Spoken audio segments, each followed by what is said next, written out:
নির্বাচন মানে শুধু কে জিতবে তা নয়। নির্বাচন মানে আমরা কেমন একটা দেশ চাই, কেমন সমাজ চাই এবং সবচেয়ে বড় কথা কেমন নেতৃত্ব চাই।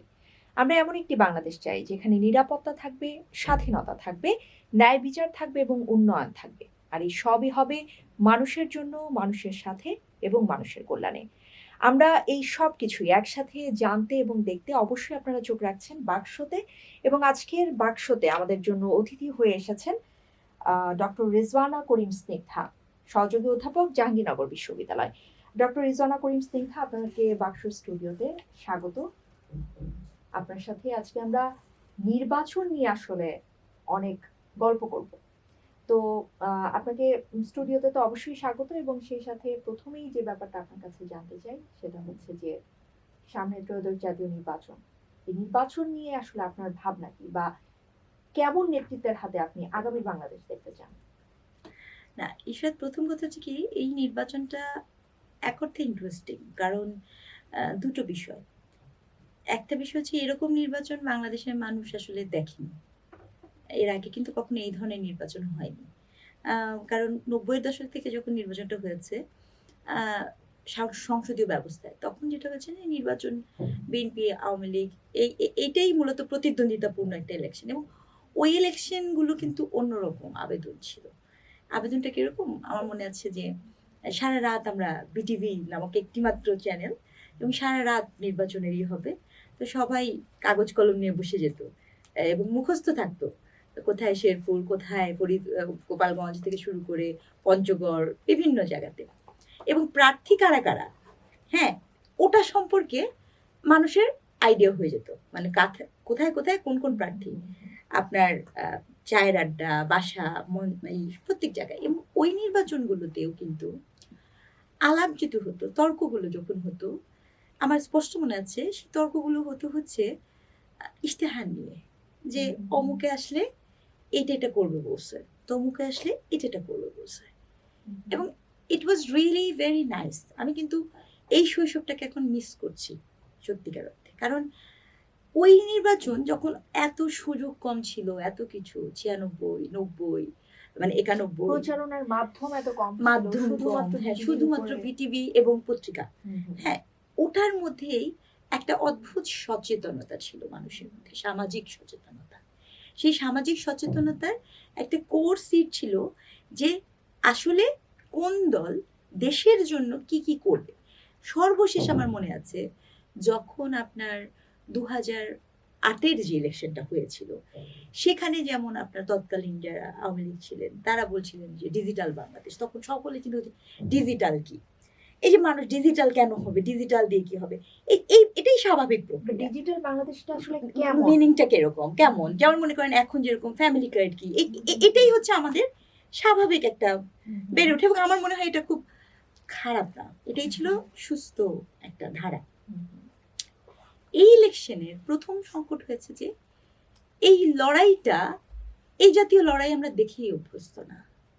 এই নির্বাচনের সবচেয়ে বড় কি বলবো, আমাদের জন্য একটা অভিজ্ঞতার প্রথম যে এখানে দেশের কথা না হয়ে কেন জানি এমন সেনসিটিভ, ওগুলো হচ্ছে না ভালো, কিন্তু দেশের কথা না হয়ে ধর্মের কথা আসছে, দেশে প্রগতির কথা না এসে, উৎকর্ষতার কথা না এসে হঠাৎ করে এমন একটা বিষয় নিয়ে আসছে যে বিষয় এক্সিস্ট করে সব সময়। মানে দেখেন, ব্যাপারটা তো এরকম না যে ৯০-এর সময় ধর্ম ছিল না, তাই না? ধর্ম তো বাংলাদেশের মানুষ ধর্ম পান, সেটা ৯০-এর সময় ধর্ম ছিল, সেটা ২০০০-এর সময় ছিল। কিন্তু নির্বাচনে যে ধর্ম একটা বিষয় হতে পারে, এটাই কিন্তু আমরা কখনো ভাবি নাই। কারণ নির্বাচন যখন হয় তখন দেশের উন্নয়ন নিয়ে কথা বলতে হয়। নির্বাচন যখন হয় তখন যে ধর্ম নিয়ে কথা বলা যেতে পারে, এটা আসলে আমাদের জন্য হতাশাজনক। এই জন্য হয় কারণ আপনি এক্ষেত্রে কি করছেন জানেন? আপনার পরিকল্পনা কি সেটা তো আপনি বলছেন না। দেশ বিষয়ে আপনি কি পরিকল্পনাতে যাচ্ছেন, আমাকে সুযোগ দিচ্ছেন না যে আমি আপনার একজন নেতৃত্ব হিসেবে, নেতা হিসেবে, নির্বাচিত প্রতিনিধি হিসেবে আমি আপনার কি বক্তব্য সেটা নিয়ে আলাপ করব। অর্থাৎ রেজওয়ানা, আপনি যেটা বলতে চাচ্ছেন আসলে যে নির্বাচনে মানুষকে এক ধরনের আশ্বাস না দিয়ে এক ধরনের ন্যারেটিভ তৈরি করে মানুষকে বিভ্রান্ত করা হচ্ছে, ব্যাপারটা কি আসলে এরকম কিনা? প্রথম কথা হচ্ছে যে আমার কথা হচ্ছে আশ্বাসও আমি করি না, আশ্বাস নির্বাচনে ন্যারেটিভ হবেই, কিন্তু প্রসঙ্গ হচ্ছে এই ন্যারেটিভ কোন ন্যারেটিভ। গ্র্যান্ড ন্যারেটিভ নিয়ে কখনো নির্বাচন হয় না। গ্র্যান্ড ন্যারেটিভ কি জিনিস, মানে যে জিনিস সত্য। ধর্মটা তো বিভিন্ন মানুষের জন্য বিভিন্ন ভাবে সত্য, ধর্মের তো কোনো একক ফর্মও নাই, কেউ হিন্দু কেউ মুসলমান, আপনি যেভাবে আপনার ধর্ম পালন করেন আমি হয়তো বা ডিফারেন্ট ভাবে পালন করি, ধর্ম কিন্তু এরকমই। ধর্ম এমন যে আপনি শেষ মুহূর্ত পর্যন্ত ধর্মের দরজা সবসময় আপনার জন্য খোলা। ধর্ম তো কখনো এরকম বলতে পারে না যে তুমি আমার তুমি আমার না। ধর্ম কখনো বিভেদের কথা বলে না, কিন্তু ধর্ম তো আপনার সব দরজা বন্ধ হয়ে যায়, মানে ভীষণ রকমের খুব পাপী একজন বান্দা, সব দরজা বন্ধ, তার জন্য কখনো ঈশ্বর, আল্লাহ, সৃষ্টিকর্তা, ভগবান, তার দরজা বন্ধ হওয়ার কথা না, ওপেন থাকার কথা। ধর্ম এরকম। তো সমাজে ধর্ম থাকবে এইভাবে, কিন্তু এটি কখন এবং কোন সময় আপনার এই সময়ে এসে আমাদের রাজনীতিতে আলাপ হয়ে যায়, তখন কি হয় জানেন, তখন আমি বুঝতে পারি যে আমি ওই কি বলবো ভীষণ রকমের ওই যে পাথর যুগের স্টোন এজে যখন মানুষ ধর্মযুদ্ধ করতো, যে অমুক ধর্ম না তমুক ধর্ম, হ্যাঁ ধরেন আপনি অমুককে চিন্তাই করছেন, চিহ্নিত করছেন, ওরা ওই ধর্মীয় গোষ্ঠী আর আমরা এই ধর্ম গোষ্ঠী, চলো মারামারি করি বা চলোই করি। যুগটা তো পরিবর্তন হয়ে গেছে, সময়ের সাথে সাথে সব পরিবর্তন হয়েছে, কিন্তু আমাদের এটা একটা আমার জন্য খুব বেদনাদায়ক যে এই ইলেকশনে আপনি যেভাবে যে স্টাইলে ব্যবহার করা হচ্ছে, নেতৃত্বের কথা প্রসঙ্গে দেখবেন চলে আসছে, আপনার কথা বলার কথা কি, কথা বলার কথা হচ্ছে আমি আপনার আমাদের পরের প্রজন্ম তাদের উন্নয়ন কিভাবে ঘটাবো, তাই না? আপনার আমার কথা বলার কথা এআই নিয়ে, যে আমরা কিভাবে এআই কে অ্যাড্রেস করব। আপনার আমার কথা বলার কথা ওকে নেক্সটের সাথে আমরা কবে আমরা কি আসলে মঙ্গল গ্রহে যেতে পারি কি পারি না সেই আলাপ করার কথা, রাইট? কিন্তু কখন কেন আলাপে চলে আসলো আমি তো কিছুই বুঝতে পারলাম না। আলাপটা কোথায় আছে আপনি চিন্তা করে দেখেন, ইশতেহারের আলাপ দেখেন, গল্পের আলাপ দেখেন, সে আলাপে কোথায় আছে? আলাপ হচ্ছে কে যেতে পারবে কে যেতে পারবে না, কার নেতৃত্ব মানি। এটা কি দুঃখজনক না? এই পরিস্থিতির জন্য কি আমরা তৈরি ছিলাম? এটা কি আসলে আপনার কি মনে হয় কিনা যে গত 17 বছরের যে রাজনৈতিক এক ধরনের প্র্যাকটিস তৈরি হয়েছে আমাদের মধ্যে, এবং অনেক সময় মানুষকে বিভ্রান্ত করে দলে টানার যে একটা আহ, প্রক্রিয়া, সেটারই একটা প্রতিফলন আমরা এবারের নির্বাচনেও দেখতে পাচ্ছি কিনা? বিভ্রান্ত করে দলে টানার প্রক্রিয়া না, গত 17 বছরের একটা অগণতান্ত্রিক রাজনৈতিক চর্চার ফায়দা নেওয়া হচ্ছে। কারণ একটা বিশাল জেনারেশন আসলে জানে না রাজনৈতিক ভাষা কি। আপনি খেয়াল করে দেখেন রাজনৈতিক ভাষা কি। দেখেন 24-এর যে আন্দোলনটা হয়েছে, এই আন্দোলনের পরে আমরা তো একটা নতুন দেশ চেয়েছিলাম। রাজনৈতিক ভাষাতে আপনি জানেন আগে অনেকে আমরা বলি যে ক্যারেক্টার অ্যাসোসিয়েশন শুধু নারীর হচ্ছে না, কিন্তু এখন খেয়াল করে দেখবেন আমরা নারীরা তো অনেক চিৎকার চেঁচামেচি করেই যাচ্ছি যে কেন ভাই আমাদের ক্যারেক্টার নেই। এখন যে পুরুষের ক্যারেক্টার অ্যাসোসিয়েশন হচ্ছে, খেয়াল করে দেখেন আপনার বিরুদ্ধে আমি যদি একটা অভিযোগ আনি, তার কিন্তু একটা প্রক্রিয়া থাকে, প্রমাণ থাকে, তাই না? কিন্তু আপনি প্রক্রিয়া প্রমাণ ছাড়াই একজনকে অভিযুক্ত করে দিচ্ছেন, এবং কারা করছে সেটা? সাধারণ মানুষ, আমি, আপনি বা চিন্তকরা যদি অভিযোগ করেন, তারাও কিন্তু তখন একটা রেফারেন্স পয়েন্ট টানেন যে ওই কারণে আমি অভিযোগটা করছি। কিন্তু আমাদের যারা নীতি নির্ধারণের জন্য লড়াই করছেন, সংসদে যারা যাবেন, তারা দেখবেন আপনার বিরুদ্ধে আমি প্রতিদ্বন্দ্বিতা করছি, আপনাকে আমি একটা ট্যাগ দিয়ে দিচ্ছি। খেয়াল করে দেখেন, আপনাকে কিন্তু আমি কোনো এভিডেন্সের ভিত্তিতে ট্যাগ দিচ্ছি না, আপনাকে আমি আক্রমণই করছি ট্যাগ দিয়ে। এবং আপনার সেই পুরুষ লোকেরও কিন্তু এখন ক্যারেক্টার অ্যাসোসিয়েশন হচ্ছে। আমরা কিন্তু বারংবার বলছি যে এই জগৎটা কিন্তু এরকম না। আপনি কি আসলে মনে করেন যে যদি এমন হয়ে যায় যে আজকে পুরো বাংলাদেশে একটি মাত্র মত থাকবে, একটি মাত্র ধর্ম থাকবে, অথবা সকল নারীরা আমরা ঘরের ভেতরে থাকবো, হ্যাঁ, তখন কি সবকিছু থেমে যাবে? তখন কি হবে জানেন? তাহলে কি আসলে তখন আর দ্বন্দ্ব থাকবে না, আরো বেশি হবে, আরো দ্বিগুণ মানে গভীরতর ভাবে আমাদের সামনে চলে আসবে।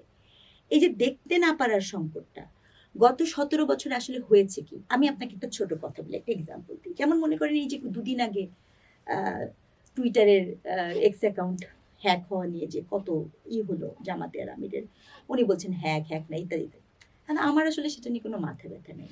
হ্যাক নিয়ে আমার কোনো মাথা ব্যথা নেই। ব্যাপারটা কি, আপনি যদি একটু প্যাটার্ন ফলো করেন, এই জায়গাটা বা এই যে ভাষাটা, আপনাকে কিছু মনে করিয়ে দিই। আপনি 17 বছর আগের কথা বলছেন তো, আপনি নিশ্চয়ই শুনেছিলেন বিগত সরকারের যিনি প্রধানমন্ত্রী ছিলেন তাকে কওমি জননী উপাধি দেওয়া হয়েছিল। কারা দিয়েছিল? দিয়েছিল হেফাজতে ইসলাম, তাই তো? কেন দিয়েছিল? এটা কি আমরা জানি? এটা কিন্তু আমরা জানি না যে আসলে কেন দিয়েছিল। চলেন একটু আমরা ব্যাকে যাই। ব্যাকে গেলে আপনি কি পাবেন? মরহুম আল্লামা শফি সাহেব আপনার একটি জনসমাবেশ করেছিলেন এবং গার্মেন্টসের নারীদেরকে মূলত ওই জনসমাবেশে টার্গেট করা হয়। সেখানে বলা হয়েছিল যে মেয়েদেরকে, উনি বলছিলেন, এবং আরেকটা কথা বলি, এই যে শফি সাহেবের কথা আমি বলছি, আলাম্মা শায়েক, এগুলো তো কিন্তু এরা কিন্তু ইসলামিক স্কলার, আপনি কিন্তু এদেরকে ফেলে দিতে পারবেন না। অর্থাৎ তাদের যে পরিসর, এটা আমাকে তো ওই কথাই তো মানুষজন শুনবে। এখন হয় কি, আমাদের একটা সংকট হয়েছে, আমরা কার কথা যে শুনবো কার কথা যে শুনবো না, এটাই আমাদের কাছে কিন্তু পরিষ্কার না, যে কারণে এই রাজনীতি করার সুযোগটা আরো বেশি তৈরি হচ্ছে। তো ওখানে উনি বলেছিলেন দুটি তিনটি কথা। একটি হচ্ছে যে গার্মেন্টসের নারীরা, এরা যে যায় বাইরে, যারা যায় বিশ্ববিদ্যালয়ে যারা পড়তে যায়, এই সকল নারীরা আসলে যখন যাচ্ছে, এটা নারীদেরকে মানে পথভ্রষ্ট করছে। আমি যতটা সুন্দর ভাষায় বলছি, ওই ভাষাগুলো তো সুন্দর ছিল না। এবং নারীরা, এই সকল নারী হচ্ছে তেঁতুলের মতো, এবং আলটিমেটলি ঘুরে ফিরে ওই একটাই কথা যে এরা আসলে যা করতে চায়, যে এরা আসলে কোনোভাবেই ভালো নারী না, বা ওনাদের যে ভাষা কোরআন কোড, যৌনকর্মী বলেন, প্রতিটা বলেন, একই কথা। এই কথাটি যখন হয়, তখন বাংলাদেশের বিভিন্ন নারীবাদী সংগঠন থেকে শুরু করে সকলে কিন্তু এটার প্রতিবাদ করছিলেন। এরপরে পলিটিক্যাল নেগোসিয়েশনের জন্য, দেখেন খেয়াল করে, পলিটিক্যাল নেগোসিয়েশনের জন্য তৎকালীন সরকারের অন্যতম যে ডান হাত ছিলেন ওবায়দুল কাদের সাহেব, ওবায়দুল কাদের সাহেব বললেন, কেউ যদি, আমরা তখন যারা এই বিষয়ে প্রতিবাদ করছেন, আমরা ওনাকে নাম দিয়েছিলাম তেঁতুল হুজুর, নিজে তেঁতুল বিষয় বিশেষজ্ঞ। তো বলেছিলেন, কেউ যদি তেঁতুল বলে শফি হুজুরকে, তার বিরুদ্ধে সাইবার সিকিউরিটিতে মামলা হবে। ঠিক আছে? তো উনি এভাবে আমাদের মুখটা বন্ধ করলেন। ওকে, এরপর যখন পলিটিক্যাল নেগোসিয়েশন করতে পারছে না, পলিটিক্যাল নেগোসিয়েশনটা যখন করতে পারছে না, তখন কি করলেন? তখন আপনার এদের সাথে তৎকালীন গভর্নমেন্ট একটা সমঝোতায় আসলেন। সেই সমঝোতাটা কি ছিল জানেন? সেই সমঝোতা হচ্ছে কওমি মাদ্রাসার যে সার্টিফিকেট, সেই সার্টিফিকেটকে সাধারণত দেওয়া হচ্ছিল, স্বীকৃতি দেওয়া হচ্ছিল না। তৎকালীন সরকার সেই সার্টিফিকেটের স্বীকৃতি দিলেন। এবং এটা দেওয়া না কেন হচ্ছিল না, যে দাওরাতুল হাদিস নামে একটি ওনাদের 5 বছরের একটা পদ্ধতি আছে।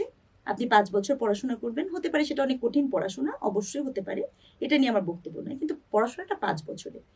এই দাওরাতুল হাদিসে যখন আপনি পড়বেন, পড়ার প্রেক্ষিতে আপনাকে যে ডিগ্রিটা দেওয়া হবে সেটা মাস্টার্সের সমমান।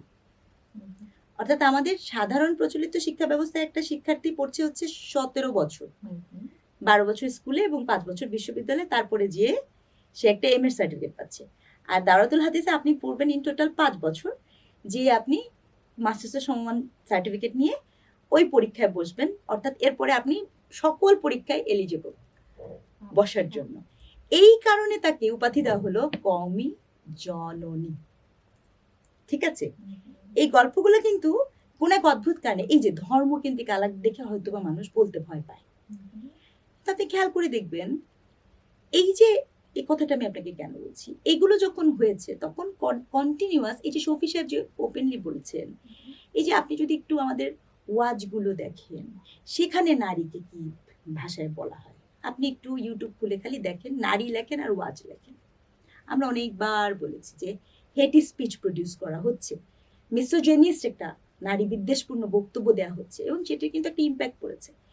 কিন্তু এটিকে কেউ কখনো ওই ভোট ব্যাংকের হিসাব করতে যে অ্যাকনলেজ করেনি। এই অ্যাকনলেজ না করার কনসিকুয়েন্সেস কি জানেন? বাংলাদেশের যেই গার্মেন্টস শ্রমিকরা ছিল 2000-এর দিকে 80%, তারা এখন নেমে এসেছে 53, আরো কম 40-তেও নেমে এসেছিল। তাহলে এটার ইম্প্যাক্টটা বুঝতে পেরেছেন কিভাবে পড়ছে? তো আপনি খেয়াল করবেন, আমি একটি দলকে বলতে শুনি, সে বলে যে আমরা স্লোলি স্লোলি আপনাকে করবো। এই যে দেখেন, স্লোলি স্লোলি প্রসেসটা আমি আপনাকে দেখাচ্ছি।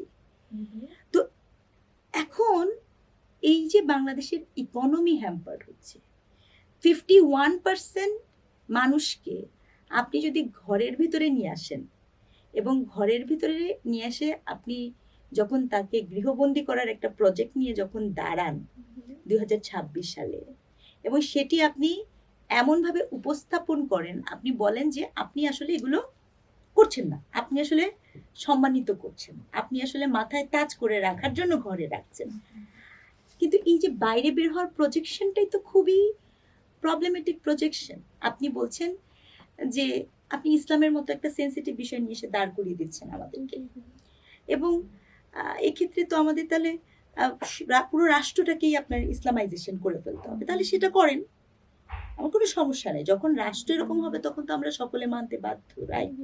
কিন্তু এখন পর্যন্ত তো রাষ্ট্রটা সেরকম নয়। আমাদের প্রচুর মানুষের পরিবার এই নারীদের হাত দিয়ে তো চলেন।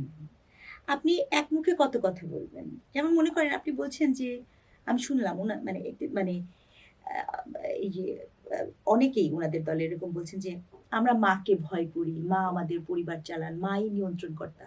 এটা আপনি শুনেছেন না? মা পরিবার পরিচালনা করেন। পরিবার কি টুলস না?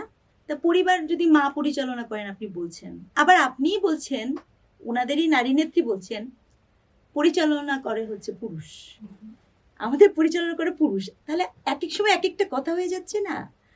আপনি নিজেই তো বলছেন বাংলাদেশের কতগুলো পরিবার আছে, বাংলাদেশের পরিবারে কতগুলো পরিবার এখন এই মুহূর্তে আছে। মনে করেন পরিবার পরিচালনার দায়িত্ব বলেন, পরিবার আপনার অর্থনৈতিকভাবে বলেন, এই দায়টা তো অনেক মা নিচ্ছেন। 2.5 কোটি নারী শ্রমজীবী নারী, 2.5 কোটি নারী শ্রমজীবী নারী। এখন আপনি যদি আসলেই সত্যিকার অর্থে ধর্মপ্রাণ এই মুসলমানরা, এদেরকে আপনি আজকে ডাইলুট করার জন্য আপনি এমন সব বক্তব্য দিচ্ছেন, যে বক্তব্যগুলো মানুষ কিন্তু বিভ্রান্ত শুধু না, মানুষ আপনার কনভিন্সও হচ্ছে, মানে মানুষ কিন্তু একটু গ্রহণ করছে। মানুষ মনে করছে আপনি আমাকে নিরাপত্তা দিবেন, মানে হচ্ছে নিরাপত্তার হচ্ছে যে আমি এবং আপনি ঘরের ভিতরে থাকলে তো নিরাপদ, এই যে ভাবনাটা। হ্যাঁ, কারণ আসলে তো সত্যিকার অর্থে আপনি চিন্তা করে দেখেন তো, আমার যেই গার্মেন্টসের বোনেরা কাজ করেন, এই বোনেরা আপনার দিন নাই রাত নাই, শুক্রবার শনিবার ওভারটাইম করেন, খেয়াল করে দেখেন, ওভারটাইম করেন, সংসার চালান, তাদের পয়সা দিয়ে সংসার চলে। এখন তাদেরকে যে যখন আপনি বলবেন যে ভাই আপনি যে এটা আপনাদের আমরা আসলে পর 5 ঘন্টা কাজ করাবো, কিন্তু আমি আপনাদের সব টাকা দিব, এই নেন প্রথম মাসের টাকা দিয়ে দিচ্ছি, হ্যাঁ আপনার দায়িত্ব নিব, তখন সেই মা বোনেরা কি ভাববেন? তখন তো তারা মনে করবেন যে এটা তো আমাদের জন্য সুবিধা, যে কোনো মানুষের। কিন্তু বাস্তবতা কি হবে? বাস্তবতা এই যে আপনি পত্রিকা ঘেঁটে দেখবেন, বাংলাদেশের এই গার্মেন্টস শ্রমিকরা গত বিশাল সময় ধরে একটা ঈদ করে, যখন তারা ঈদের বোনাসের টাকাটার জন্য আন্দোলন করেন, সেটা কিন্তু তারা পান না। বাস্তবতা আরো ভয়ঙ্কর। আপনার রানা প্লাজার কথা মনে আছে? রানা প্লাজার দিন, এই ঘটনাটাও আমি বলতে চাই। রানা প্লাজার দিন আমাদের ওই বোনেরা বলেছিলেন, আগের দিন যেহেতু বিল্ডিং এ তুমি উঠেছে, তারা বিল্ডিং এ যেন আজকে কাজ করবেন না। তখন গার্মেন্টস কর্তৃপক্ষ বলেছিলেন, আমরা তো সারাক্ষণ আপনারা যে কাজ করবেন, আজকে 8 ঘন্টা ওয়াচ চলবে, এবং আপনারা যদি কাজ করেন আপনাদের কিছু হবে না, আল্লাহ আপনাদের রক্ষা করবে। এবং ওই সময় ওই ভরসাতে তারা সেদিন কিন্তু ঠিকই গিয়েছিলেন। পরিণতিতে 2000 গার্মেন্টস শ্রমিক মারা যায়। এখন এই কথাটা কেন বলছি? এই যে ওই সময়ও কিন্তু তারা কি করছে, মালিক কর্তৃপক্ষ ধর্মকেই ব্যবহার করে কিন্তু সেই মানুষগুলো কি করছে। তাহলে এই যে মানুষের একটা সফট কর্নার, মানুষের একটা ধর্মীয় বিশ্বাস, সেই বিশ্বাসটাকে নিয়ে সকল সময় দেখবেন কারা এই ব্যবহারটা করেন। তারা করেন যারা আপনাকে শুধু ক্ষমতায় নিয়ন্ত্রণ করতে চায়, শুধু তা না, যার উদ্দেশ্যটা অসৎ থাকে। কারণ সৎ মানুষের ধর্ম দিয়ে আপনাকে বিভ্রান্ত করার প্রয়োজন নাই, অসৎ মানুষেরই আপনাকে ধর্ম দিয়ে বিভ্রান্ত করার প্রয়োজন পড়ে। কেন বলছি, যিনি সৎ তিনি তো বিশ্বাস করেন সততার একটা আছে, তাই না? কিন্তু যিনি অসৎ তিনি তো আপনাকে সততা দিয়ে মুগ্ধ করতে পারবেন না। তিনি আপনাকে কিভাবে মুগ্ধ করবেন? তিনি আপনাকে মুগ্ধটা কিভাবে করবেন? যেমন মনে করেন আমাদের এই যে পুরো প্রক্রিয়াতে এই যে ধর্ম নিয়ে এত কথা বলা হয়, দেখেন ধর্মের টার্গেট গ্রুপ মানে এই যে আমরা বারবার নারী নিয়ে তো রিসেন্ট হচ্ছে। আচ্ছা, ধর্মে কি মদ খাওয়া হারাম না হালাল? নিশ্চয়ই হারাম, রাইট? আমি যতদূর জানি। কিন্তু আমি দেখলাম যে আমাদের আমির মহোদয় যে কেরু অ্যান্ড কংকে সবচেয়ে লাভজনক প্রতিষ্ঠান করবেন বলে কথা দিয়েছেন। এখন প্রশ্ন হচ্ছে, কেরু অ্যান্ড কংয়ে কি হালাল পানি তৈরি হয়? কিন্তু সেটা নিয়ে কোনো বক্তব্য তৈরি হবে না, সেটা কোনো মামলার বিষয়ই না, ঠিক আছে? আবার আপনি যদি দেখেন যে সুদ নিয়ে, সুদ ইজ ক্লিয়ার কাট প্রোহিবিটেড। এখন প্রশ্ন হচ্ছে যে এই যে আপনি সুদের ক্ষেত্রে, এটা তো অনেক বড় একটা প্রহিবিটেশন, আমরা সবাই জানি। হ্যাঁ, মনে করেন এই যে নারী বিষয়ে উনি যে তত্ত্বটা দিয়েছেন, এটা না আমরা কেউ মানে এখন আমাদের কাছে পরিষ্কার না, বিকজ ওই যে এটা একটা হাদিস থেকে নেওয়া, কিন্তু এটা তো something which has been clearly, যতটুকু আমি জানি যে একদম কোরআনি ব্যাপারটা লেখা আছে। তো এই রাষ্ট্রে তো প্রচুর মানুষ আপনার মানে সুদের ব্যবসার সাথে যুক্ত। ওনারা বলতে পারেন ওনারা যুক্ত না। এখন মনে করেন এই সুদ নিয়ে কি কথা বলতে দেখছি আমি একটা দল, সেটা কি নিয়ে কথা হয়েছে? তাহলে এখন যদি সুদ নিয়ে কথা বলা হয়, তাহলে তো আমাদের প্রথম আসবে হচ্ছে ক্ষুদ্র ঋণ প্রকল্পের যে সুদের ব্যবসা, এবং এটা তো ডিরেক্টলি গ্রামীণ ব্যাংক এবং আরো অনেককে যে আপনার প্রশ্নবিদ্ধ করা হচ্ছে, রাইট? তাহলে ওখানে বলতে হবে না যে আমরা আসলে কিন্তু আপনাদের এটা আর থাকবে না, আপনি এটা বলবেন কিনা বা বলছেন না কেন? প্রশ্নটা হচ্ছে এটা। অথবা আপনার যে জাতি এবং রাষ্ট্র আমাদের, আপনি চিন্তা করে দেখেন আমাদের এই পুরো সুদের ব্যাপারটার সাথে কিন্তু আমাদের ইভেন পেনশন স্কিমও যুক্ত। আমরা যে যারা সরকারি চাকরি করি তারা কিন্তু একটা পেনশন থাকে, সেটাও কিন্তু সুদ আকারে বৃদ্ধি পায়, সেটা যুক্ত। তারপরে আপনি খেয়াল করে দেখেন যে আমাদের পুরা হাউস লোন, বিল্ডিং লোন ইত্যাদি ইত্যাদি অন্যান্য যতগুলো ব্যাংকে যা কিছু আছে, বা আরো গুরুত্বপূর্ণ হচ্ছে এই পুরো দেশ আইএমএফ এর কাছ থেকে এতটাই ঋণ নিয়েছে যে সেটাও চক্রবৃদ্ধি হারে লক্ষ কোটি টাকাতে পরিণত হয়ে গেছে। এবং আপনার আমার যে শিশু জন্ম নিচ্ছে সে ঋণের বোঝা নিয়ে করছে, সুদের বোঝা নিয়ে জন্ম নিচ্ছে। অফকোর্স এটা অসুস্থ পরিবেশ, অফকোর্স আমি এটা কামনা করি না, কিন্তু সেই বিষয়ে কি আমরা কোনো পলিসি পেয়েছি কিনা এই দলটির কাছ থেকে? পাইনি। অর্থাৎ আপনি বলতে চাচ্ছেন যে ধর্মের ভিত্তিতেই যদি একটা রাষ্ট্র তারা পরিচালিত করতে চায়, সেক্ষেত্রে ধর্মীয় সব ধরনের নিয়ম কানুনই এখানে আসা উচিত, কিন্তু যেখানে শুধুমাত্র নারীকে কেন্দ্র করে বিভিন্ন ধরনের কথাগুলো বলা হচ্ছে, ইস্যুগুলো তৈরি করা হচ্ছে, এবং সেটাই আমার কাছে সেটাকেই মনে হচ্ছে যে একটা দ্বিচারিতা। এখন হয়েছে কি, এই কথাটা বলার সাথে সাথে আপনি দেখবেন যে প্রচুর মানুষ, দেখবেন যে আপনার এই পডকাস্টটা যখন যাবে, দেখবেন যে আমাকে আপনিও তো বসে আছেন ঘটনা চক্রে, দেখবেন যে অকথ্য ভাষায় গালিগালাজ করা শুরু করে দিবে, ঠিক আছে? এখন এটাও খুব মজা, এবং আপনি যখন ওই গালিগুলোর প্যাটার্ন দেখবেন তখন আপনি বুঝতে পারবেন গালিটা আসলে কে বা কারা দিচ্ছে। এটা কিভাবে বুঝবেন জানেন? এটা বুঝবেন আপনি এমন ভাবে, আপনার মনে আছে নারী সংস্কার কমিশন যখন একটা প্রস্তাবনা দিল, তখন কিন্তু এই যে আপনার যে একটু আগে যে যাদের কথা বলেছে ওই হেফাজতে ইসলামেরই কিন্তু একটা সমাবেশ হলো। এটা আরেকটা মজার টুইস্টেড বিষয়, খেয়াল করে দেখেন ইশরাত, যেই হেফাজতে ইসলাম আপনার কওমি জননী উপাধি দিল, সেই হেফাজতের সাথে ইসলামের সাথে ইসলামী কিন্তু আপনার এই নারী সংস্কার কমিশনের বিরুদ্ধে একটা আয়োজন করলো, এবং ওই সমাবেশে বাংলাদেশ জামাত ইসলাম উপস্থিতিতে মানে সম্মতি জানিয়েছে। এনসিপি প্রতিনিধি হাসনাত আব্দুল্লাহ সেখানে ছিল, এবং অবশ্যই যে মাওলানা মামুনুল হক খেলাফত মসজিদ তিনিও সেখানে উপস্থিত ছিল। তখন কিন্তু কেউ হেফাজতে ইসলামকে ফ্যাসিস্টের দোসর বলে নাই। হেফাজতে ইসলাম কিন্তু কওমি জননী উপাধি দিলেও তাকে কিন্তু কেউ ফ্যাসিস্টের দোসর বলেনি। কিন্তু সেই অনুষ্ঠানে কি হলো জানেন? সেই অনুষ্ঠানে শিরিন হকের মতো, শিরিন হকের বয়স 60-এর উপরে, 60-65-এর উপরে। তা আমাদের দেশে আমাদের কালচারে এরকম বয়স্ক মানুষকে তো আমরা আসলে ওই যেভাবে বলি, মানে আমাদের গুরু মানে মুরব্বী বলেন, মা বলতে ওনারা পছন্দ করেন, এত বয়স্ক একটা মানুষকে। ওই অনুষ্ঠানে আপনি ওরকম একটা বয়স্ক মানুষকে ওনাদের সামনে, ওনারা কিন্তু ওখানে সশরীরে উপস্থিত, জামাতের নেতা উপস্থিত, মামুনুল হক সাহেব উপস্থিত, হাসনাত আব্দুল্লাহ উপস্থিত, ওনাদের সামনে ওই মঞ্চে শিরিন হককে কোড অ্যান্ড কোড বেশ্যা, পতিতা, অকথ্য ভাষায় গালিগালাজ করলো দিনে দুপুরে সরোয়ার্দী উদ্যানে। এখন আমার প্রশ্ন, এই যে যারা মাথার তাজ করে রাখবেন, এই যে যারা নারীকে সম্মানিত করবেন, কোনো ধর্ম কি কখনো বলতে পারে, আর ইসলামের মতো এত পবিত্র একটা ধর্ম কি কখনো বলতে পারে যে মার সমবয়সী সমতুল্য একজন নারীকে আপনি এই ধরনের ভাষায় গালিগালাজ করবেন?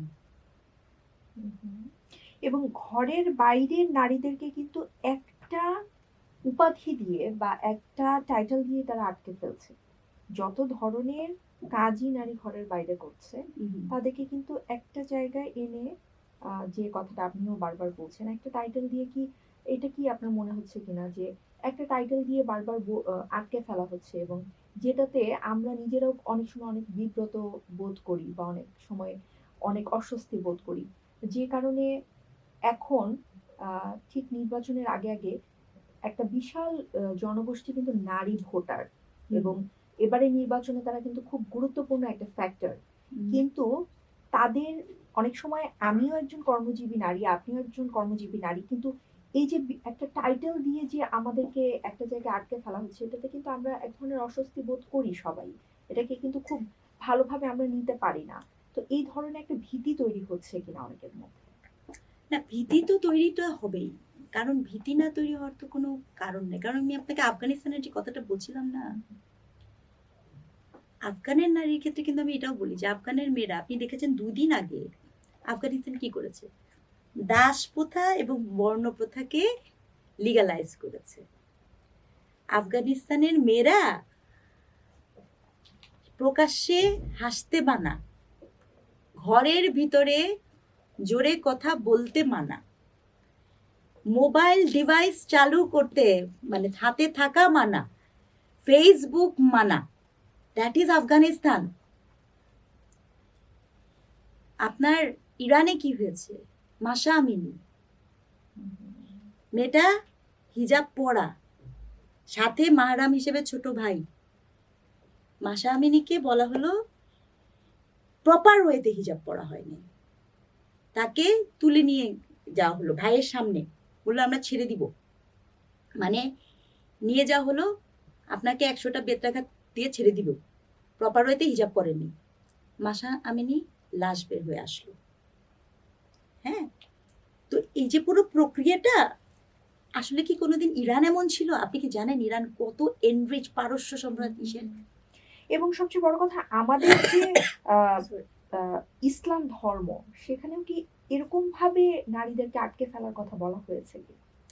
এই প্রশ্নটা আমার মনে হয় ইসলামিক স্কলাররা অনেক ভালো দিতে পারবেন। কারণ কি, আমি এই বিষয়ে কোনো স্কলার না, কিন্তু আমি আমার বোধ থেকে যেটা বুঝি, যেই ধর্ম, ওই যে আপনাকে বললাম, যেই ধর্ম খাদিজা রাদিয়াল্লাহুর মতো একজন ব্যবসায়ী, নারী ব্যবসায়ী, খেয়াল করে দেখেন, যেই ধর্ম খাদিজা রাদিয়াল্লাহু, যার বয়স 40 এবং প্রফেটের বয়সের অনেক কম, তাকে বিয়ে করছে, দেখেন অসম, কিন্তু যেই ধর্মের প্রফেট ওই সময়ে আমরা যেটা শুনি সাধারণ পড়াশোনা থেকে, যে মেয়েরা কবরের ভিতরে দিয়ে দিচ্ছে জ্বলন্ত মেয়েদেরকে, মানে জীবন্ত মেয়েদেরকে, প্রফেট সেটাকে না করছেন, বলছেন না, সেটা না করা।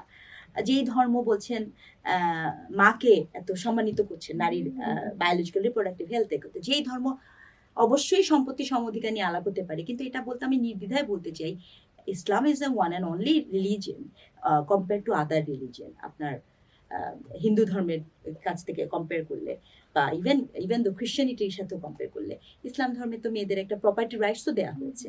যেই ধর্ম আপনার বিয়ে করার সময় আপনার একটা মতামত আছে, আপনার যে মতামত আছে সেটা প্রকাশের আপনার অধিকার দিয়েছে, আমি আসলে বিশ্বাস করি না সেই ধর্ম কখনো আপনার এই ধরনের বিষয়কে প্রমোট করতে পারে। এটা আমার আসলে বিশ্বাস হয় না। কিন্তু আমি তারপরও ইসলামিক স্কলার না, ওনারা হয়তো আরো সুন্দর করে বলতে পারবেন, কিন্তু আমার বরাবরই মনে হয় যে দেখেন এই যে পুরো পলিটিক্সটা, এবং আমি যতটুকু জানি শুনে যে আয়েশা রাদিয়াল্লাহু, উনি সম্ভবত যুদ্ধের ময়দানেও ছিলেন, বা উনার অনেক উনার প্রদত্ত হাদিসও আছে। তো যেই ধর্ম এত মেয়েদেরকে এম্পাওয়ার করেছে, প্রবলেমটা কি হয়েছে জানেন? যুগ যুগ ধরে যারাই ধর্মকে নিয়ে রাজনীতি করেছে তারা যে আমাদের কত ক্ষতি করেছে, মানে আমার সিরিয়াসলি মনে হয় যে এটা খুব দুঃখজনক। বলা হয় যে আপনি যদি অন্য কোনো মানুষ, তাদেরকে বলা হয় যে তারা ধর্মীয় অবমাননা করছে, কিন্তু আমার তো মনে হয় এখন রাষ্ট্রীয়ভাবে, মানে আপনি যখন ধর্মকে এইভাবে রিপ্রেজেন্ট করছেন যাতে করে সাধারণ মানুষের মধ্যে আতঙ্ক তৈরি হচ্ছে, আমার মধ্যে আতঙ্ক তৈরি হচ্ছে,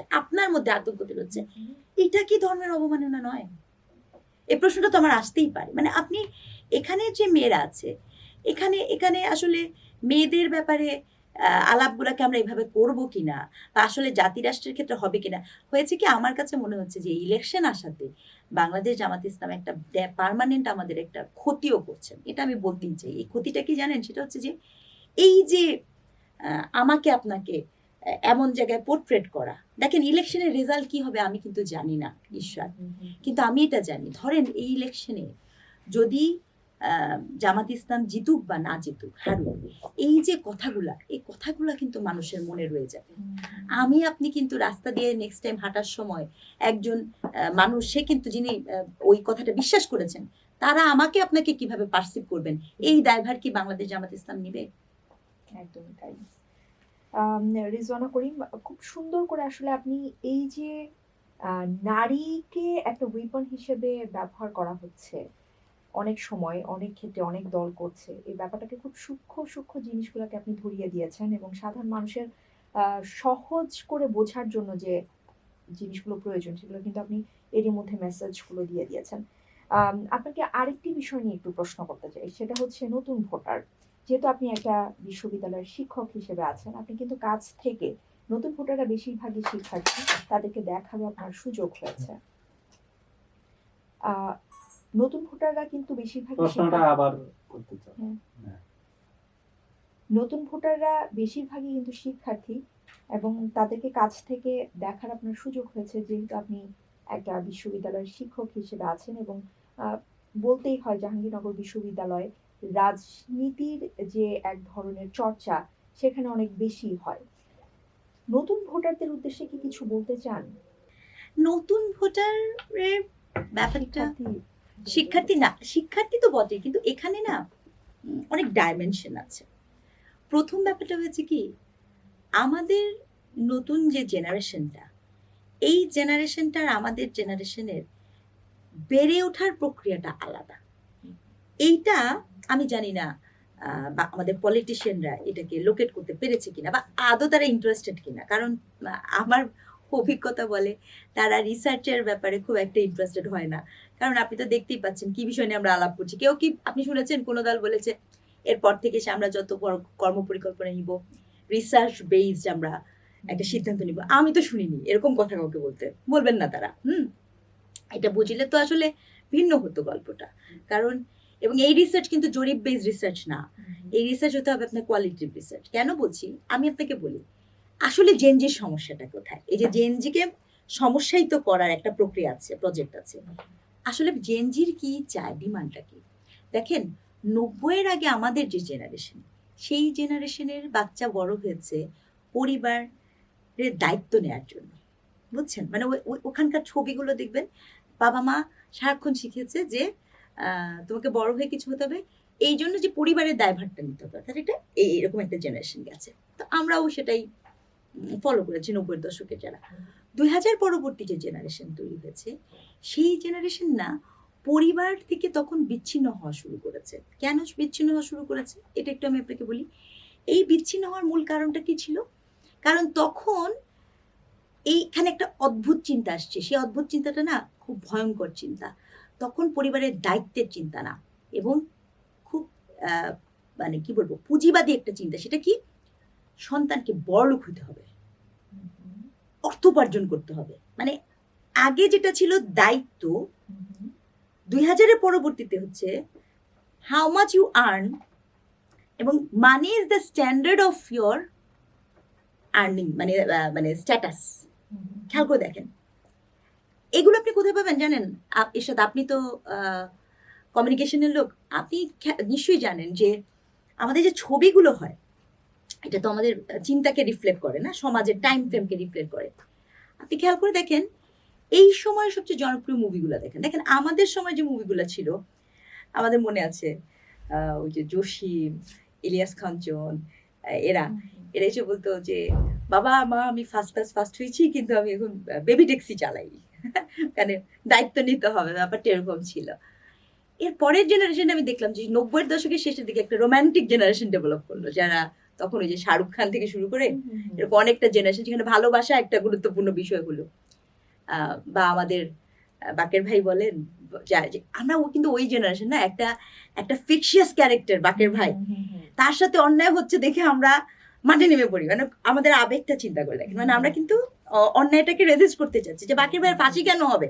এখনো মনে আছে হুমায়ুন আহমেদের অফিস যে ভেঙে দিয়ে আসা হয়েছে মানে বাকের ভাইয়ের জন্য, এবং ওই দিন ওই যেদিন বাকের ভাইয়ের ফাঁসি হবে আমাদের ওখানে ইলেকট্রিসিটি চলে গেছে দেখে আমরা খুব খুশি যে এটা দেখতে হলো না বাকের এবং ভাইয়ের ফাঁসি সবচেয়ে হবে। মজার ব্যাপার, আমি কয়েকদিন আগেই একটা তখনকার একটা পত্রিকার হেডলাইন্স ছিল এরকম যে বাকের ভাইকে যেন ফাঁসি দেওয়া না হয় এই জন্য তৎকালীন প্রধানমন্ত্রী জিয়া হুমায়ুন আহমেদকে ফোন দিয়েছিলেন যে কোনোভাবে বাঁচিয়ে রাখা যায় কিনা। এই যে দেখেন বিউটি না, হ্যাঁ, একটা সোসাইটির কি অদ্ভুত মানে আপনার care, কালচারটাকে হ্যাঁ। এমন ভাবে আপনার সাথে ইনভলভ করা হচ্ছে যে মানে একটা দেশের প্রধান নেতৃত্ব তিনিও এই মানুষের যে এক ধরনের আবেগ সেটার মধ্যে তিনি ঢুকে গেছেন, তিনি ফোন করে বলছেন যে কোনোভাবে এটাকে আটকানো যায় কিনা। সেটাই ওটাই বলছি যে দেখেন এখানে কি মানবিকতা, নীতিবোধ এই বিষয়গুলো কাজ করছে, মানুষের একটা আরেকটা মানুষের প্রতি একটা টান, একটা সময় আমরা পার করলাম দেখেন। কিন্তু এটার একটা ডিটোরেশন কখন হলো এই জেনারেশন থেকে শিফট করে, যখন 2000 পরবর্তীতে আপনি ওই মুভিগুলোর দিকে দেখেন যে হঠাৎ করে আর ক্লাসের ফার্স্ট বয় হিরো নাই, ব্যাড বয় লাস্ট বয়রা হিরো হওয়া শুরু করলো। খেয়াল করে দেখেন লাস্ট বয়রা হিরো হওয়া শুরু করলো। আমি বলছি না লাস্ট বয় কখনো খারাপ, last boy could be hero, আমরা সেটাও মেনে নিয়েছি যে ওয়েল সম্ভাবনা তৈরি হয়েছে, লাস্ট বয়তে হিরোতে কোনো সমস্যা নেই, ওটাও কিন্তু ভালো। কিন্তু এই যে জেনারেশন জেন জি যখন থেকে শুরু হয়েছে, এটার সবচেয়ে ভয়ঙ্কর দিক হচ্ছে আপনি দেখবেন এই সময়ের মুভিগুলো কি দেখাচ্ছে।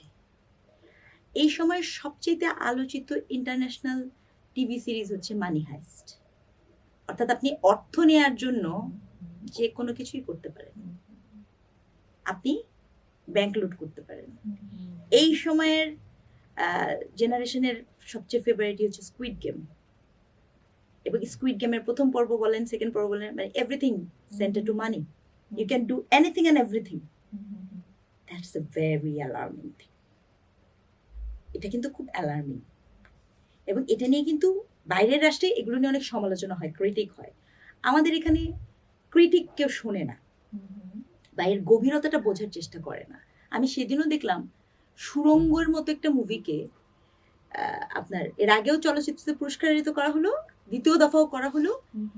এখন আমি যদি বলি সুড়ঙ্গের মতো একটা মেসোজিনিস্ট একটা মুভি, এটি কোনো অ্যাঙ্গেলে একটি পুরস্কার পাওয়ার যোগ্য মুভি হওয়ার যোগ্যতা রাখে না। মুভির মাধ্যমে কি মেসেজটা যাচ্ছে, বিকজ আপনি এখানে ন্যারেশনই দিচ্ছেন খুব নেগেটিভ, আপনি ওমেন রিপ্রেজেন্টেশন করছেন নেগেটিভ। আপনি এখানে দেখাচ্ছেন শেষ মুহূর্তে একজন নারী, তার যদি কোড আনকোড গ্রিড থাকে তাহলে তাকে জ্বলন্ত জ্বালিয়ে দেওয়া যায়। আপনি কি মেসেজ দিচ্ছেন এই জেনারেশনকে এবং কেন দিচ্ছেন, এটা এটা খুব গুরুত্বপূর্ণ। আপনি আমাকে যে বলছেন ইয়াং ভোটার্স এর কথা, আমি সেটার সাথে এগুলো কানেক্ট কেন করছি, এই জেনারেশনের মধ্যে কিন্তু দুটো জিনিস আছে। সবাই যে এই জেনারেশন একই, আমি কোনো জেনারেলাইজ করতে চাচ্ছি না, আমি বলছি যে আমাদের একটা খুব সমস্যা হয়েছে যে এই জেনারেশনের যখন তৈরি হয়েছে তখন হয়তো বা এই জেনারেশনের যে আগের জেনারেশন তার মনোযোগের একটা কেন্দ্রের ভিতর জায়গায় তৈরি হয়েছিল যে কত অর্থ উপার্জন করা যায়, কম্পিটিশনকে ইম্পোজ করা,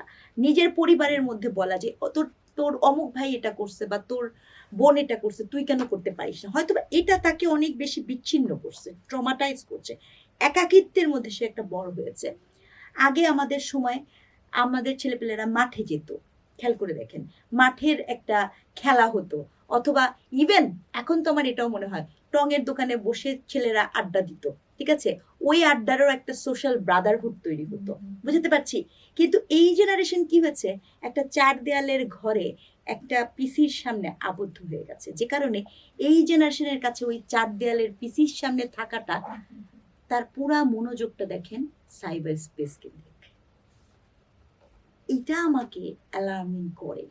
এবং নতুন জেনারেশন এখন সে কিভাবে বড় হয়েছে, তাকে আপনি এটার কোনো একটা, এ বিষয়ে কোনো রিসার্চ নাই, ডেটাও নাই, এই আলাপগুলো হয়নি।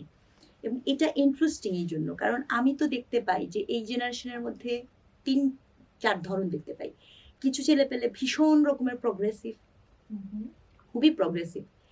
কিছু ছেলে পেলে ভীষণ রকমের ফ্রাস্ট্রেটেড, ভীষণ ফ্রাস্ট্রেটেড। কিছু ছেলে পেলে ভীষণ রকমের লোনলি। হ্যাঁ, এবং এই যে 3-4 আরো যে ধরন, ক্যাটাগরি, এই তরুণ কিভাবে অ্যাকনলেজ হবে সেটা কিন্তু খুব চিন্তা করাটা জরুরি। আপনি খেয়াল করে দেখেন যে এখন কি হারে কত পরিমাণে আমাদের অনলাইন বিজনেস বেড়েছে, ফ্রিল্যান্সিং বেড়েছে, খেয়াল করেছেন? ফ্রিল্যান্সিং বেড়েছে, অনলাইন বিজনেস বেড়েছে, প্রতারণাও বেড়েছে, তাই নয় কি? প্রতারণার মাত্রাটাও কিন্তু অনেক হাই। এবং এই যে অনলাইন বিজনেসে, ফ্রিল্যান্সে যে প্রতারণা হচ্ছে, এর দিকে কারো মনোযোগ নাই। ক্রিপ্টোকারেন্সি হু হু হু হু করে বাড়ছে, ঠিক আছে, এই দিকে কারো মনোযোগ নাই। আমি আপনাকে প্রথমেই বলেছিলাম যে ইলেকশনে কি হাস্যকর জিনিস নিয়ে কথা হচ্ছে। আমি আমি এটা একজন শিক্ষক হিসেবে ভাবতে আমার লজ্জা লাগে, সত্যি কথা, যে 2026-এ আমি একটা আলোচনার মধ্যে কি নারী নেতৃত্ব আসবে কি আসবে না, বেহেস্তের টিকিট, মানে কি কি আলাপ করি আমাদের আমরা। আলোচনার অথচ আলোচনার কত বিষয় ছিল, তাই না? আপনি কিভাবে এই কারেন্সি, কিভাবে মানে আইটি, এগুলো নিয়ে আপনার যেগুলো আলাপ আসলে করার একটা কথা। সমাজকে পাল্টে দিতে পারে, হ্যাঁ, একটা দেশকে পাল্টে দিতে পারে। সেটা, এটা আরেকটা ঘটনাটাও ঘটেছে, এটা তো যুগ যুগ ধরে হয়েছে। দেখেন, আমি একটা কথা সবসময় বলি, উগ্রবাদ কখনো ধর্মের সাথে কানেক্টেড না, সেটা কোনো ধর্মের সাথে না।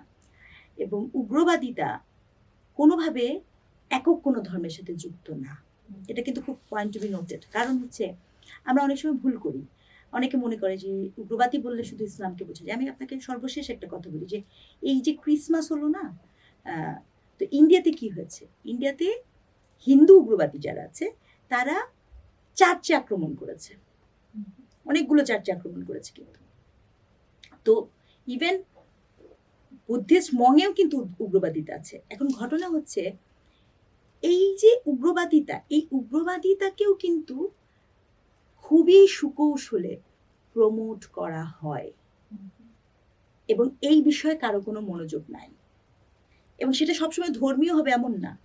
আপনি কিশোর গ্যাং দেখেন, খেয়াল করে দেখেন, এই যে এখন যে আমাদের নির্বাচনী এলাকা মোহাম্মদপুর, ওই যে ওই ওই ওই এরিয়াতে নিয়ে কিন্তু প্রচুর, আমি কিন্তু ফলো করছি যে ওখানে কি ঘটনা ঘটছে। ওই এরিয়াতে কিন্তু এই গল্পগুলো ডিফারেন্ট। এই যে দেখ, আমার কথা হচ্ছে যে এই যে এই গ্রুপ অফ পিপুলকে আপনি কিভাবে ডিল করবেন, কারণ তরুণরাই হচ্ছে এদের মূল টার্গেট হচ্ছে। এটা হচ্ছে সবচেয়ে আনফর্চুনেট। আপনি দেখবেন যে এটা খুব সত্য, আপনি যদি সত্যি সত্যি কখনো জুলাইয়ের দিকে তাকান, তাহলে জুলাই আপনি দেখতে পাবেন, এটা বলতে আমার কোনো দ্বিধা নাই, প্রচুর আমাদের মাদ্রাসার শিক্ষার্থীরা মারা গেছে। এবং আমার কাছে মনে হয়েছে যে এখন আজকে এসে মনে হয় যে এই মাদ্রাসার শিক্ষার্থীরা আসলে যারা মারা গেলেন, তারা কি পেলেন, দেশ কি পেল, আমি কি পেলাম, আপনি কি পেলেন, এই যে ব্যাপারটা, এটা আমাকে অনেক পীড়া দেয়। মানে তরুণদের কথা যখন আপনি বলছেন, আমি ওটাই বলছি যে কতভাবে যে আপনাদের এখানে ম্যানিপুলেশনটা থাকে, এটা আমরা দেখেন, আমি একজন রিসার্চার, আমি রিসার্চ করতে চাই। আমি মাদ্রাসার শিক্ষার্থীরা, মাদ্রাসা মানে কি, মাদ্রাসা মানে স্কুল, মাদ্রাসা মানে কিন্তু স্কুল, ঠিক আছে, আমি আপনি স্কুল যেভাবে বুঝি বিদ্যালয়, এখন আমরা যদি বিদ্যালয় বলে শুনতে ডিফারেন্ট লাগবে। এখন আমার প্রশ্ন হচ্ছে, সেই স্কুলে, প্রত্যেকটা স্কুলের একটা ডেকোরাম থাকার কথা, একটা নিরাপত্তা থাকার কথা, তাই না? স্কুলে তো নিরাপত্তা থাকবে, এই বিষয়ে তো কোনো সন্দেহ নেই, তাই না? আমার প্রশ্ন হচ্ছে, এই যে মাঝে মাঝে আমি এটাও শুনি যে অনলাইনে যখন বলে না, কথা বলতে গেলেই তো মানুষ আসলে পক্ষপাতিত্ব ভাবে, তো তখন এরকম থাকে না যে এরকম শুনিও যে আপনারা কবে দাঁড়িয়েছেন আপনারা মাদ্রাসা। এই মাদ্রাসাতে আপনি মনে করে দেখেন 2017 সালে নুসরাত নামের একটি মেয়েকে জ্বলন্ত পুড়িয়ে দেওয়া হয় অ্যাবিউজ করে। তখন কিন্তু এই যে মাথার তাজ যারা ছাড়বেন না, তারা কেউ দাঁড়ান না, দাঁড়াই আমাদের মতো গালি খাওয়া মানুষটা, বুঝছেন? তনু হিজাব পরা মেয়ে নাই, তার জন্য কেউ দাঁড়ান না। আজও আপনার সাথে আমাদের মতো মানুষরাই কথা বলে যাচ্ছে। কখনো শুনেছেন এই বিষয় নিয়ে তাদের কথা বলতে? কোনো এভিডেন্সে পাবেন না আপনি খুঁজে।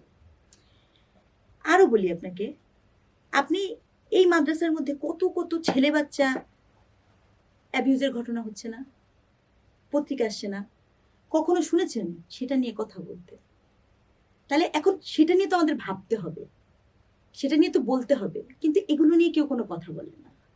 এগুলো নিয়ে, এটা তো একটা সমস্যা, সমাধান করতে হবে, তো এগুলো নিয়ে কোনো আলাপ হবে না। এই যে তরুণরা তো এখানে আছে, ওরা তো তরুণ, তাদেরকে আপনি কিভাবে ব্যবহার করবেন জাতি গঠনের কাজে? জাতি গঠনের কাজে এই তরুণরা ব্যবহৃত না হয়ে এই তরুণরা কি কেবলই কোনো একটি দলের ওয়েপেন হিসেবে ব্যবহার হচ্ছে কিনা সে নিয়ে আমার ভয় লাগে। কারণ আমি বিশ্বাস করি ওই শিক্ষার্থী স্কুলের হোক মাদ্রাসার হোক, প্রত্যেক শিক্ষার্থীর মধ্যে অমিত সম্ভাবনা আছে, কিন্তু সেই সম্ভাবনাকে আমরা দেখতেও পাই না, সম্ভাবনাকে কখনো রূপও দেওয়া হয় না। শুধুমাত্র এই বিশাল তরুণ শ্রেণীকে আমরা পথভ্রষ্ট বলবো না, আমরা কি ব্যবহার করে যাচ্ছি কিনা সেটা আমাকে পীড়া দেয়। তো তরুণ ভোটারদের ক্ষেত্রে এটা একটা শঙ্কার জায়গাও বটে। রেজওয়ানা করিম, আমি মুগ্ধ হয়ে আপনার কথা শুনছিলাম সত্যি বলতে, কারণ আমরা আসলে বেশিরভাগ ক্ষেত্রে সবসময় সমাধান নিয়ে কথা বলি। এটা হলে এটা ঠিক হয়ে যাবে, ওটা বললে ওটা ঠিক হয়ে যাবে, কিন্তু সমস্যা, একটা দেশের একটা কাঠামোর মূল জায়গাটা যেটা, যে সমস্যায় যদি আমি না জানি তাহলে এটা সমাধান করব কিভাবে? এই যে সমস্যার জায়গাগুলা আপনি এত সুন্দর করে বলছিলেন প্রত্যেকটা ক্ষেত্রে। একটা দেশের রাষ্ট্র কাঠামোর যে মৌলিক ভিত্তিগুলো আছে, প্রত্যেকটা মৌলিক ভিত্তির সমস্যার জায়গাটা আপনি এত সুন্দর করে বলছিলেন। আমার ধারণা আজকের এই শো যারা দেখবে, সাধারণ মানুষ, গ্রামের মানুষ দেখবে, আরবান পিপল দেখবে, সবাই দেখবে আপনার এই শো, এবং তাদের কাছে কিন্তু এই মেসেজটা ক্লিয়ার হবে যে, এবং রাষ্ট্রের নির্ধারক পর্যায়ে যারা আছেন তারাও দেখবেন, তাদের কাছে এই জিনিসটা স্পষ্ট হবে যে যখনই আমি সমাধান করতে যাব, আমাকে আগে সমস্যাটাকে বুঝতে সমস্যাটা হবে। খুঁজতে হবে এবং বুঝতে হবে। সেই বিষয়টি কিন্তু আজকে আপনার মানে এই শো এর মাধ্যমে আপনার কাছ থেকে আমরা জানতে পারলাম। আপনাকে অসংখ্য ধন্যবাদ আসলে, কারণ আমার কাছে মনে হয় যে আমাদের সমাজে বলার মানুষ অনেক, কিন্তু এভাবে চিন্তা করার মানুষ খুব কম। অসংখ্য ধন্যবাদ। আজকের বাক্সতে আপনার উপস্থিতি আসলেই আমাদেরকে অনেক গর্বিত করেছে। আপনার মূল্যবান সময় আপনি আমাদেরকে দিয়েছেন, সেজন্য আবারও আপনাকে ধন্যবাদ। দর্শক, বাক্সর আজকের পর্ব এখানেই শেষ। আগামী পর্বে আরো কোনো নতুন অতিথি নিয়ে আপনাদের সাথে আমাদের দেখা হবে। সে পর্যন্ত দেখতে থাকুন বাক্সতে।